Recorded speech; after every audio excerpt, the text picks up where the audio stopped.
Before I talk about the research that I did before I wrote Lockdown, which is the first Ryan Locke thriller and so far a 12 book series, I wanted to pay a debt of gratitude to another author, and that author is Gregg Hurwitz, who currently writes the Orphan X series, but when I met him was writing the series, the Tim Rackley series.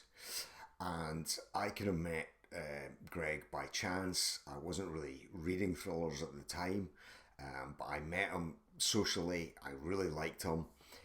He gave me a copy of the first Tim Rackley book, and it absolutely ignited or reignited, I should say, my love of reading. So go check him out. And absolutely just a wonderful man and a very, very talented writer, a better writer than I am. I mean, I don't think there's any question about that. So one of the things I got from Greg, apart from a kind of reignition of my passion for reading and writing, was the fact that he approaches his books in a very kind of different way from a lot of authors. And he does a lot of hands-on research, which sounded to me like a ton of fun. So after I met him, I still wasn't thinking about writing books. I was writing for television. But I became aware of a kind of world that was starting to emerge of private military contractors in Iraq and Afghanistan. And there was kind of a gold rush of these types of jobs, particularly in Afghanistan. And how it worked in the UK was you could go and do a 3.5 week or month long validated by the Security Industry Authority close protection bodyguarding course, and that effectively would qualify you, at least on paper, to go work as as private security in Afghanistan or Iraq or these very high risk areas. And the money at the time, I would say, was similar to, I grew up in Scotland where a lot of guys worked on the oil rigs, and, they make big money. You're kind of away from your family, and you're out on an oil rig in the middle of the North Sea, but you can make a ton of money in a short space of time. And so it seemed to me that this was kind of like the modern, even more dangerous equivalent.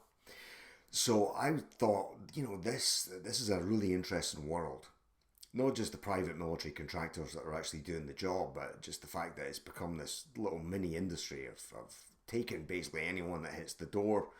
You pay a certain amount of money, you go do these courses. They teach you close protection walking drills. They teach you firearms. They teach you, offensive and defensive driving skills.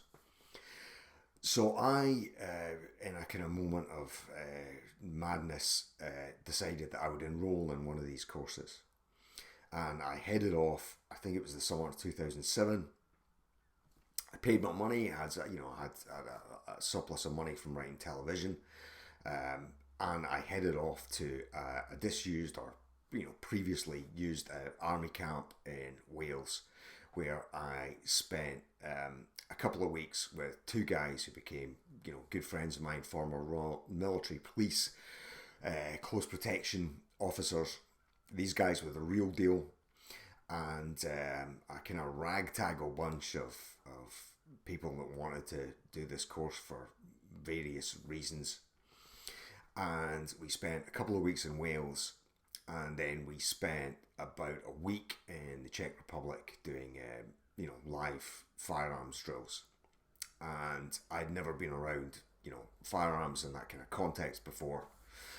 And so I kind of came away from that experience, not just having done all the exercise and done all the kind of physical work, but really what was key to me was spending time with Cliff and Andy, who were the two Royal Military Police Close Protection Unit instructors, and listening to their stories, and even more importantly, kind of getting an idea as to what they were like as men. And for anyone out there that's, spent any time around kind of, high level, elite military people, what you tend to find is that your expectations get blown away pretty quickly. They are tend to be, in my experience, very unassuming guys. You know, they're not macho. They don't posture. They're not particularly aggressive. They tend to be good at kind of diffusing situations. But when the time comes, they're absolutely capable of extreme levels of violence should it be required. But rarely they're not gonna they're not gonna get there. So that was kind of the bulk of the research I did for lockdown. Again, at the time, not thinking I was going to write a book, thinking I was going to write a TV show. So I came home and I used the research to write a pilot for a TV script, which I just could not get away. I got some interest in it, but I don't know if it was too controversial or maybe the script wasn't any good. That's always a possibility. But after kind of putting it out there, having agents put it out there for a few months, I thought, well, this is too good to miss.